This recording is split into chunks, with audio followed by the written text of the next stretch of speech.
Hi everyone, my name is Paul Camano. This is going to be a first in a whole series of videos, at least in this particular one, called Words of Exchange. Now that is kind of a placeholder, so if anybody starts watching this, I do welcome the comments below for anybody that happens to have a better title for the whole series of things too.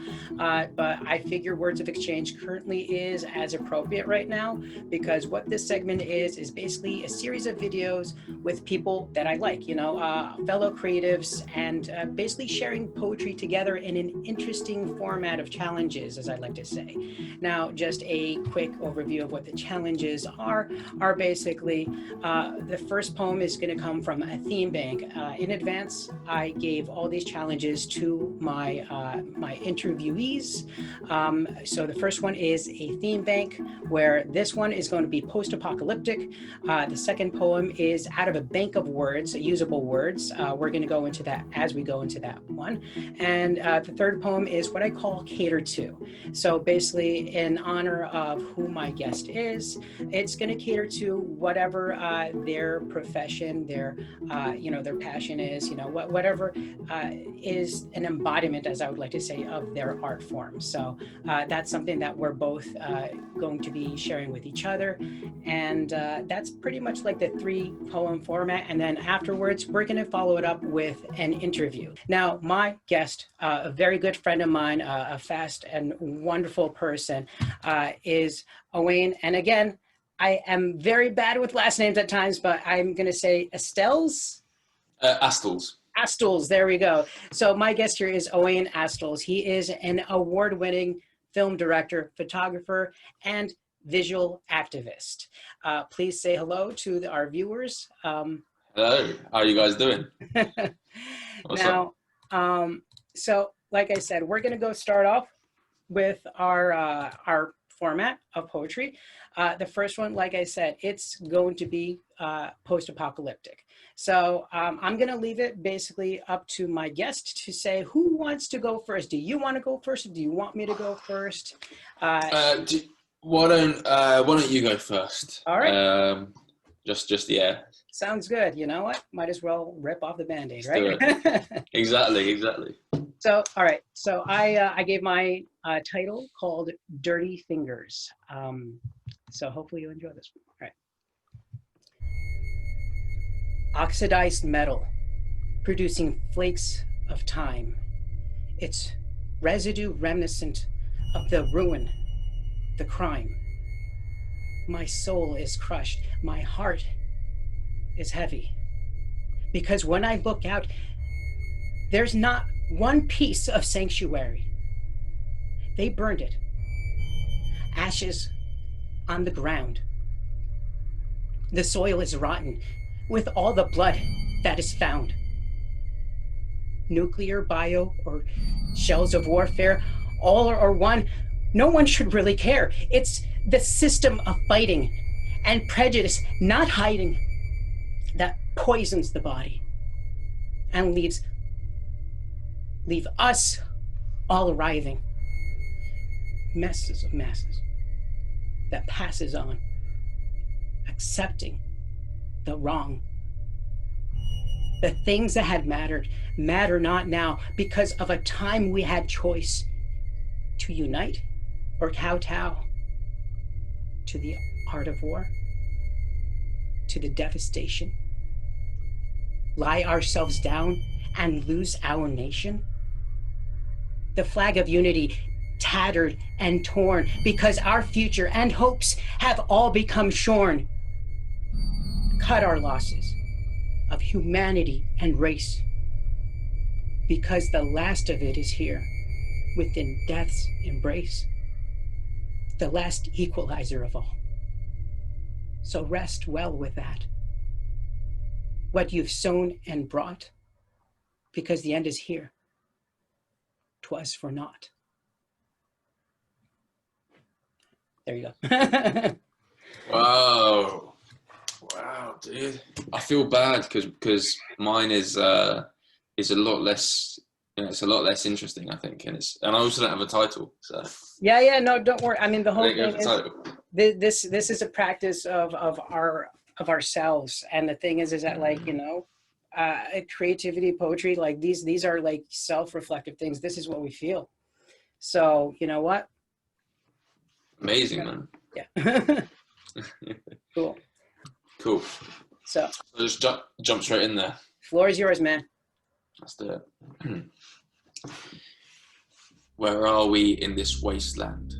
I walk the streets, camera in hand, to document our new existence, but emptiness breeds no resistance. They say stay home, protect yourselves.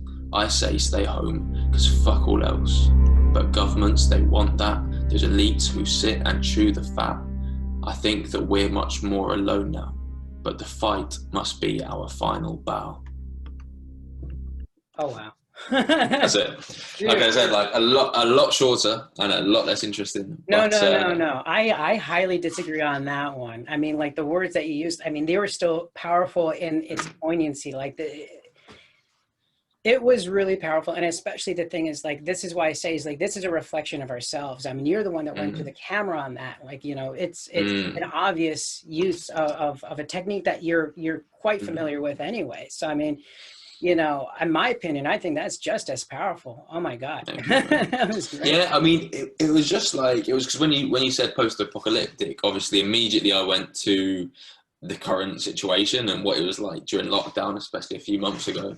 And I just had this memory of like when I went out kind of nearish to the beginning of lockdown, I went out with, you know, like my camera to be like, oh, I'm going to take some photos of what lockdown looks like, you know.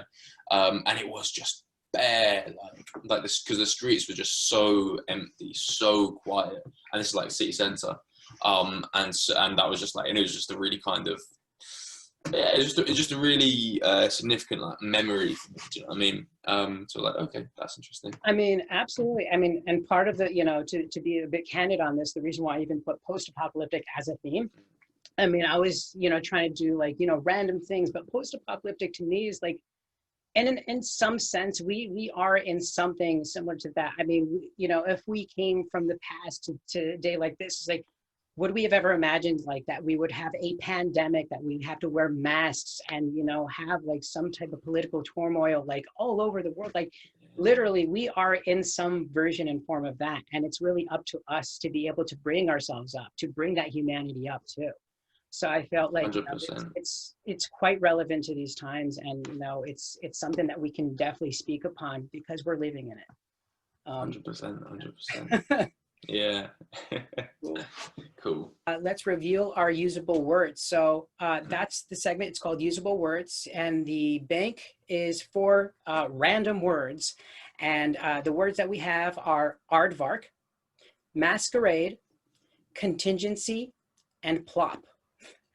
And this is going to be very interesting for us, yeah. I'm sure. Yeah. I just hope I got this right, and like I actually got the sense of what the challenge was. But it was fun actually. I think I enjoyed this one a lot actually, because like when you got those random words, it's like, okay, how do I create something out of this? But absolutely, and you know, these challenges, I think it makes it fun. So again, do you want to start? Or do you want me to start? That's up to you. Shall I go first for this one, and then you can go first for the final one? Sounds good. Like cool. I'm living for a masquerade. A false inhabitance is what made me when it plops me on this earth. From aardvarks to zebras, from death to birth. Live me now in my final contingency as I ascend to my ultimate regency. Oh wow. Again, totally the opposite short direction of where I went, but like, damn, man. Is it? You got nothing but feels and everything. all the feels. I think I was just in like a really, clearly when I wrote all these poems, I was in a really like just depressive mood or something. But I started off wrong. I was like, you know what? Let's start depressing. Let's start with post-apocalyptic. You know what? That's just going to take the mood of everything. It just set the tone. It just set the tone, exactly. Oh boy. All right. So I'm going to have to switch it up here. Oh, that's good. I think, yeah. I need some comedy. I need some humor right now. No, but that's great. I really liked how you went to the masquerade, like, you know, and from aardvark. That was great. Mm-hmm. Let's see how you feel about this one. Let's do it. This one is called Ants on a Log. All right. An aggressive aardvark walked into a bar to order a drink and then left in a stink. You see, he was depressed of a ruined meal. Started at a party, a masquerade by a seal. There he had been promised all the food and delights in exchange for the service of raiding his mites. But you see, he, the seal, had a contingency to invite an exterminator of great magnitude. An elephant so big he squished all in the room, not allowing a speck to be left in his loom. So sad Aardvark came later than Ellie to witness his job had been done already. With a great plop, he dropped his long snout and searched for a bar to become a drunk lout. I love that. I love that. It feels like a kind of like it's like a limerick.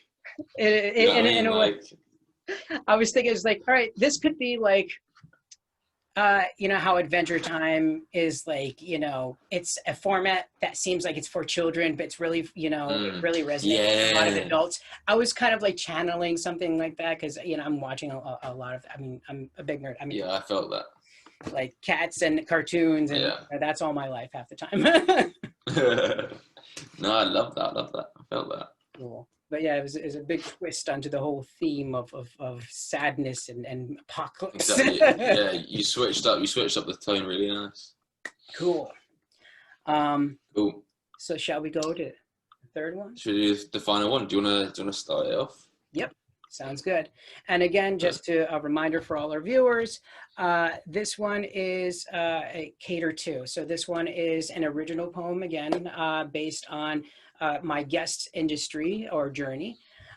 So this one I called a hand in. Lights, camera. Oh wait, that's cliche. There's no action, at least not for the people, the ones who need it, who live in the system, who couldn't quite beat it. The glitz, the glamour, there's more than just that. There's a voice and a choice to use all that power, because the lens that is used can be focused just right to enable all those within this great plight. Let's fight and fight with all our might, led by a narrative of those with such sight, to do what's right and lead with a vision, a mission of fishing for an act of great care, to house all of our brothers, take care of our sisters, and end a stigma that homeless are grifters, because at the base there is no race, no status, no place to set us apart, and that's why they exist. They lead with their heart, use their own gift, while they push that damn cart with a wheel that got broken, and create a spoke and woke, and to clear all that smoke and educate the folk. There we go. I feel like you just described my industry a lot better than I did. So can I just copy that one? I'll just switch out some words. Let's do that one. I'm glad you like. I mean, you know, I one of my intentions was to make sure I do justice by, you know, I think that's probably a greater challenge for me, I would feel, than for you, because I wanted to at least embody what you do. And again, like, you know, the viewers are going to get a lot more insight on, you know, everything about you. But I hope that was awesome, man. A bit justice for you. Yeah, damn, that was good. That was sick. Yeah, mine, like I say, again, it's like most of them, a lot shorter, and I think a little bit more depressing again. But let's do it. And again, this one just came from like a memory that I had, from when I was starting out. Do you know what I mean? And like, I don't know, just how difficult it is when you're starting out in an industry like this. Oh yeah. But yeah, let's go for it. Pay more for less, exposure or sex. Inspiration comes aplenty, but money comes in 2s and 20s. Profit comes first and ethics in last. Art's in there somewhere, but lost in the past. But lights in the distance, So let's run, get there fast. Now, and especially like, you know, as a fellow performer and creative in general, is like I can also see that too, especially as like the things that we either compromise or think about, and it's like, you know, a lot of times when we're in this type of industry, we think exactly about the type of race that it might be, and like these choices that we make. It's like, do we want to go, you know, the tortoise to the hare? Do we think it's like, all right, slow, and eventually we'll get there, and then, you know, when we're probably battered down by people saying, it's like, oh, when are you going to get this? When is this going to happen? Whatever. And then we have to, you know, sometimes we'll get that opportunity. It's like, all right, well, I could do this, but well, I'm going to compromise a lot of things too. So yeah, no, I mean, that very much. Yeah. Wow. So at this point, I mean, again, I want to thank you also for being like one of the first people for me going into this whole segment and being, you know, I guess my guinea pig to some sort. And that's cool. you know, and at this point, I would like to take time to really make you shine with, you know, just really highlighting you in an interview. And again, as I told everybody, this is Owain Astles, award-winning film director, photographer, and visual activist. And I would like to just start off with what inspired you to get into filmmaking? So I started off as an actor, actually. So like from a very young age, I was acting, I was performing, and you know, I spent most of my childhood in like theatre clubs and drama clubs and that kind of stuff. And then when I was kind of in my late teens, well, I started kind of in my mid-teens, kind of starting to take a bit more of an interest in storytelling, I think, and kind of directing and taking a bit more of a role in which you're actually creating something rather than just performing something, you know, rather than just taking somebody else's words. And then when I was a bit more in my later teens, well, initially, to be honest, it was kind of because acting is, as you all know, obviously, it's such a difficult industry to get into, that I kind of had this thing of like, well, okay, a lot of the parts that I want, I'm not going to get, or a lot of the stories that I want to tell, I'm not going to get the opportunity to. So why don't I just try and make some of my own ones and act in them? So I was like, okay, well, you know, if I want to act in a film and I want it to be about this certain subject with this type of character, I'm never going to find one of those in a casting call. So I'll write it myself, you know. Yeah. And then I found that so that's kind of how I got into filmmaking, and also from acting on sets of shorts and that kind of thing, and really enjoying that atmosphere, really loving the kind of atmosphere you get on a film set. And so yeah, I just found that I actually really enjoyed that, and then over the next few years, I really just worked on building myself up as a filmmaker, and moved away from acting and really into filmmaking and into directing. And yeah, and that's kind of how I got there. And then in terms of the activist side, the visual activist side, so it started around homelessness, which is a lot of what my work focuses on. I think I always was really interested in telling stories that had some sort of a social focus, that had some sort of a message, or had some sort of way to raise awareness about a certain topic that was important to me. And that's kind of something that I was trying to kind of sprinkle into my work. But then really the kind of the more out and out activist side really came when I started to work around homelessness, and doing stuff that was a lot more, I think, publicly engaged, because film can be in such of its own kind of little bubble, you know.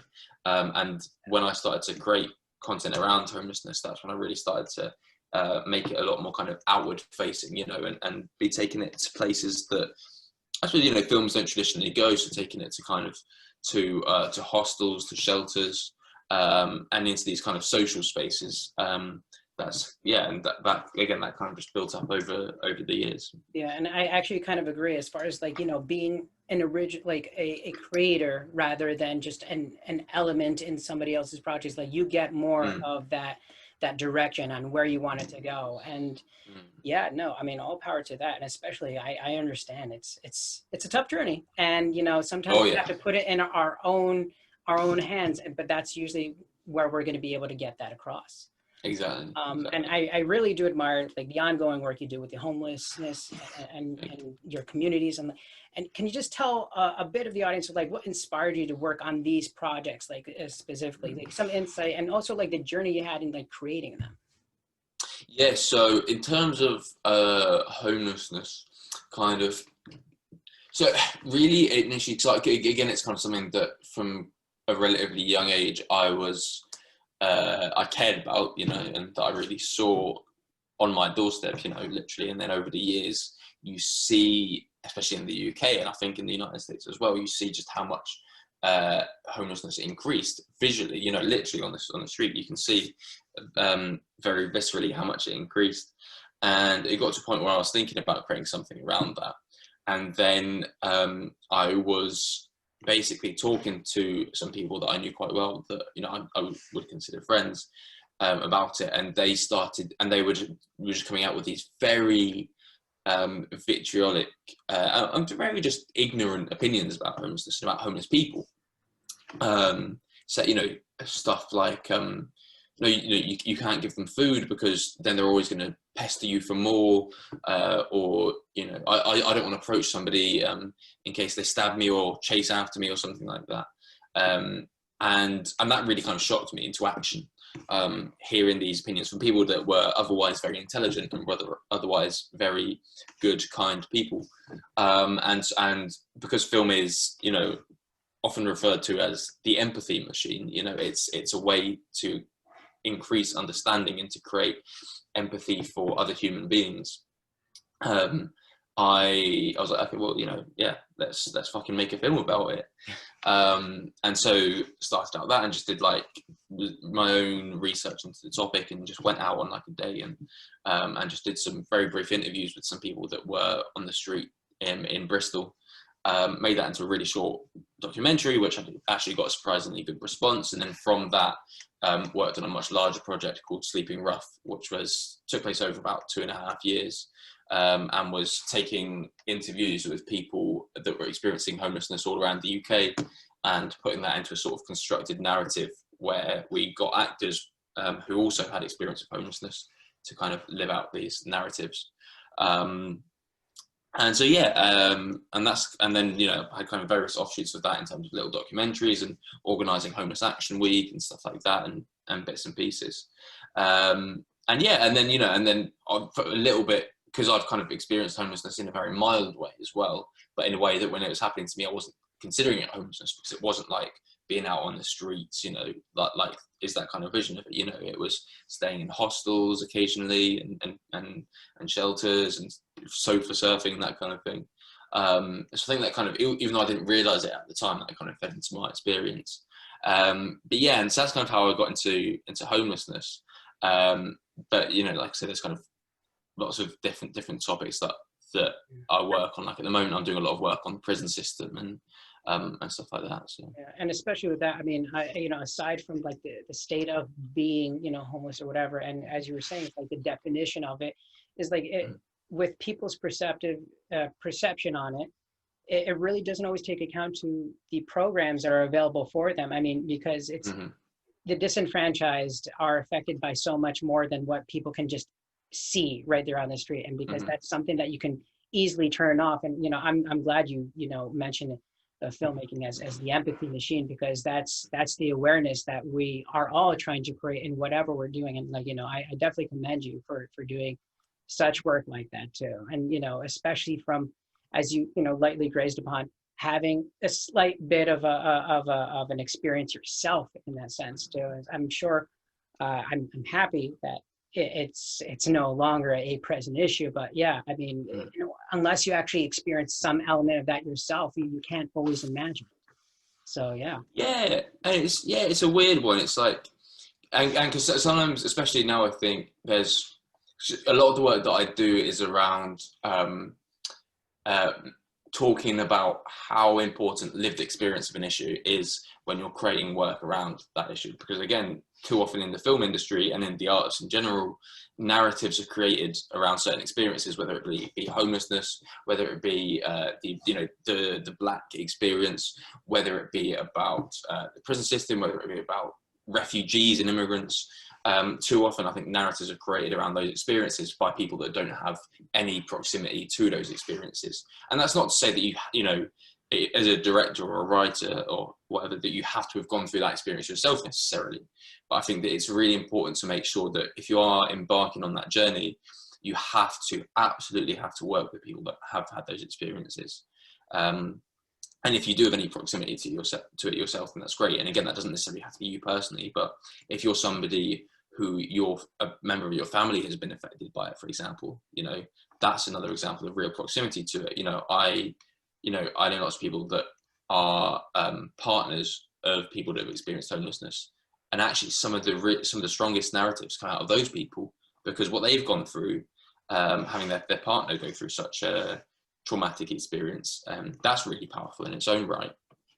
So yeah, I always think that when embarking on any kind of narrative about something that is so unique and so individual and also so socially connected, then yeah, it really is important to make sure that you're engaging with anybody that has had those experiences as much as possible. Absolutely. And, just to kind of like tack onto that, I mean, I'm sure that, people that have really experienced it versus those who have not, is like, it's really important to really make a concrete thesis out of it. Is like those people that have actual experiences, like theirs are obviously stronger because that has that personal touch. Yeah, 100%. So, do you ever find yourself starting a project with a vision, or is it mostly an inspiration that comes as you're filming? No, it's definitely, I think it starts from a spark of an idea that develops into a vision.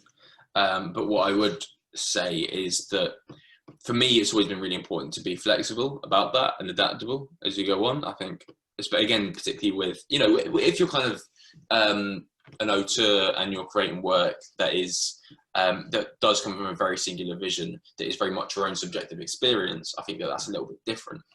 But because with the work that I do, it's so socially engaged and it's participatory and it's collaborative and it involves working with people that have experienced certain issues, I think that it's really important to go into that process with an open mind in terms of the narrative that you're telling.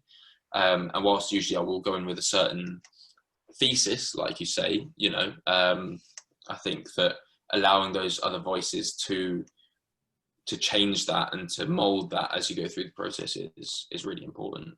Yeah, no, absolutely. Yeah, I mean, that's what makes it very powerful, because you are actually involved with it rather than just like letting these things be puppets to whatever thing that you want to say. And it's like, this is actually having that connection with it. So, exactly, yeah. And I think that, allowing yourself to be proved wrong is actually kind of, it's underrated. Do you know what I mean? I think in some ways, it's so much more powerful to go into something and say like, yeah, I went into this project with this opinion and I came out with this wholly changed opinion. I think can be even more powerful. Yeah, absolutely, man. Is there like a particular film, and I might as well just put this as like experience or even person that is carried on with you as in your journey as an artist? That's a really good question. I think not one specifically. I've really been molded by stuff that I watch at certain points, if that makes sense. So for example, like I said, at the moment I'm doing a lot of work on the prison system in the UK. And a film that really affected me was the documentary 13th by Ava DuVernay, which is incredible. It's on Netflix, incredible documentary. And also when she created When They See Us later on, incredible films that she's made around the prison system and the criminal justice system in the United States. And that really inspired me because it was something that was kind of in my mind before a little bit as a social issue, but then that really inspired me to work more on it within film. And the problem is that I think that whilst the situation around the criminal justice system in the United States is so clearly fucked up, and whilst there are clearly so many issues with it, I think that there's actually more awareness of it at the same time. And I think that there's actually some really good content that comes out of the United States. Again, Ava DuVernay being the prime example of somebody that's creating powerful work around the justice system and the racism that's intrinsic in that. And there's so many filmmakers that are creating amazing work around that. In the UK, I don't think we have that as much. You know, I think that there's a tendency around issues like that, around whether it's racism, whether it's the issues in the justice system, in the prison system. There's a real tendency over here, I think, to look at the United States and think, oh, that's terrible. Look at that over there. They've got such a problem over there, and not really to address the issues that's going on our ground, when actually there are so many issues that we're experiencing that are so very similar, whether it's solitary confinement, you know, that even children are being placed into in youth prisons in the UK, whether it's the racism that's intrinsic in that, and how, you know, black people in the United Kingdom are 9 times more likely to be stopped and searched than a white guy, for example. Proportionally, this was a statistic that actually really shocked me. Proportionally, as a person of colour in the United Kingdom, you're more likely to go to prison than you are in the United States, proportionally, which is something that really shocked me, actually. And again, I think that bleeds into our art as well, and our culture, and how I feel like there's, although you do get various, particularly around documentary bits of work, and particularly on TV, I think that within film we have nowhere near the same level of content, and good content, that is coming out of the United States. And I often feel that the content that we do have is much more sensationalized. You know, whenever I search for you know, because when I'm starting a project, I'll always look for books and films that have been done on that subject in the past. So when I search for films about the UK prison system, for example, it'll always be something like my 10 years in Felton prison and how I learned to survive the toughest prison, you know, or the UK's 10 toughest prison, drugs, fights and knives, you know, stuff like that. Like these very kind of sensationalized headlines, and, you know, just what grabbers you have in there. Exactly. Right. Exactly. Those very kind of sensationalized narratives that I think can be quite damaging. And so, yeah, and so I kind of really take that as a challenge to be like, okay, well, you know, as a filmmaker, you're taught to tell the story that you want, but that you cannot find, right? So I'm like, okay, well, if those narratives aren't there, and if I'm frustrated with what's there at the moment, then I can kind of take it upon myself to try and fill that gap in a way. And in essence, you know, that would hopefully and ideally help change an industry, you know, in probably, let's say, localized basis. I mean, obviously countrywide, but like localized basis. But yeah, I mean, and that's also why a lot of us in this generation, we're always trying to create and make a new voice, because, you know, we're the new blood. We're trying to change the face of everything, one way or another, and especially in media that probably is not helping us as well. We might as well help that media ourselves. 100%. Yeah, and you know, I think we are at a really exciting point now in the film industry and in the arts, where there are finally a lot of conversations happening around, you know, making sure that all voices are represented, making sure that bias, it doesn't exist anymore. But I think it's really important to make sure that that's not done in a way that's kind of tokenistic. And like I say, you know, filmmakers or artists of privilege that haven't had certain experiences, creating narratives around those experiences that they're so distant from. I think that it's really important to make sure that we're challenging that. That is a fucking sick cup. I love that. Oh yeah. You see that? I think I love it in the holder as well. You've got it in the bowl. I love that. This was a car cup holder that just broke off, and I was like, you know what? I really like the pig too much. I love it. I thought it was a bong for a second, but I love it. What was it? Yeah, I think that it's really important to make sure that as we kind of continue on that journey of thinking about the stories that we're telling and the voices that we're promoting in the arts, making sure that that those voices and those experiences are actually the authors of their own experience, rather than just being the kind of the object, you know, of attention. Absolutely, man. So, you know, I gotta ask, what projects do you have coming up?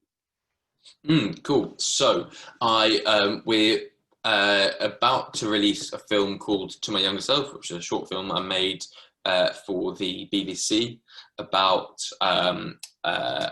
solitary confinement of young people in the UK. So that is at the moment just in its final stages of post, basically, and then we're going to start distributing that to film festivals, and taking that to, and that'll be released on the BBC at some point. We're not sure when yet. They kind of notify us of that a bit in advance, but yeah. I'm currently working on a short script as well called Rise, which is a script I'm doing for the BFI, which is kind of one of the UK's big funding networks.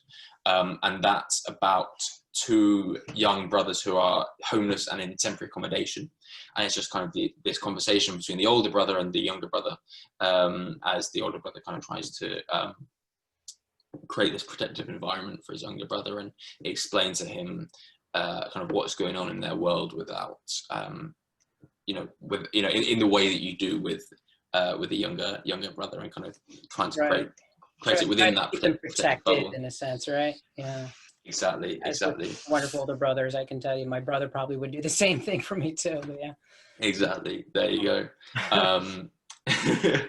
And soon I'm going to be starting a project, which is basically going to be creating content with prisoners across London, about their own experience. So it's going to be a film hub that's set up in a prison in London, and yeah, we're going to be starting on a 2-year project through which prisoners kind of going to learn skills in filmmaking and storytelling, and basically be empowered to create work around their own experiences and their own stories, basically. Wow. So I'm very excited about it. You got a lot of work cut out for you right now, man. Oh man, tell me about it. It's nonstop. So since pretty much coming to the end, I would like to, lastly, I mean, do you have a message that you'd like to give out to the viewers of this channel? And, might as well also tag along, any information that you can probably tell them to check out your material, a lot of stuff that you've worked on, and, where they can get updates on where your upcoming projects will be in. 100%. Yeah, so you can check me out on most social channels. I mainly use Twitter and Instagram, and my handle is at Owain Astles. So that's OWAIN ASTLES. So you can check out, and that's where I kind of generally post updates about my stuff. Or you can check out some more of my work on my website, which is www.owenastles.com. So feel free to check that out. Or I'm on Vimeo as well. Again, just Owain Astles, OWAIN ASTLES.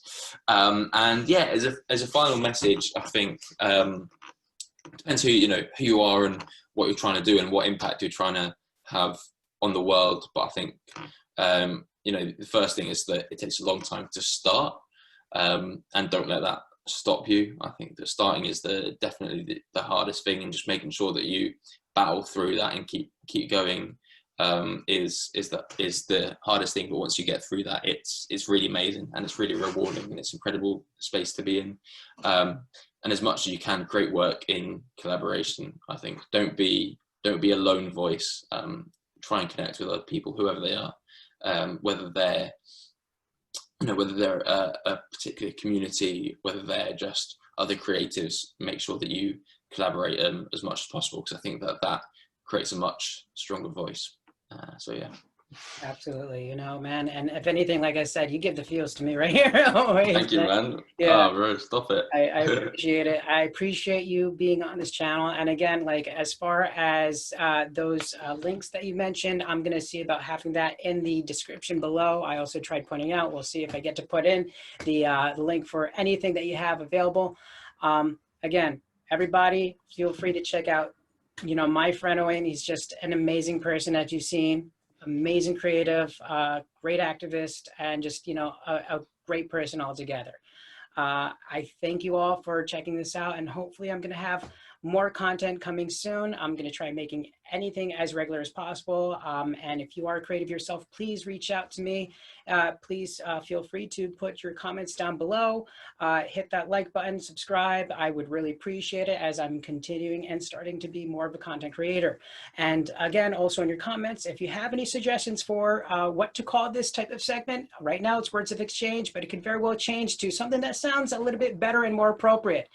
And again, thank you so much, Owain. Thank you, everybody, for watching. Thank you, my bro. Everybody, have a wonderful day, and definitely stay safe. And you know what? Keep on writing. All right. See you all. Have a good one.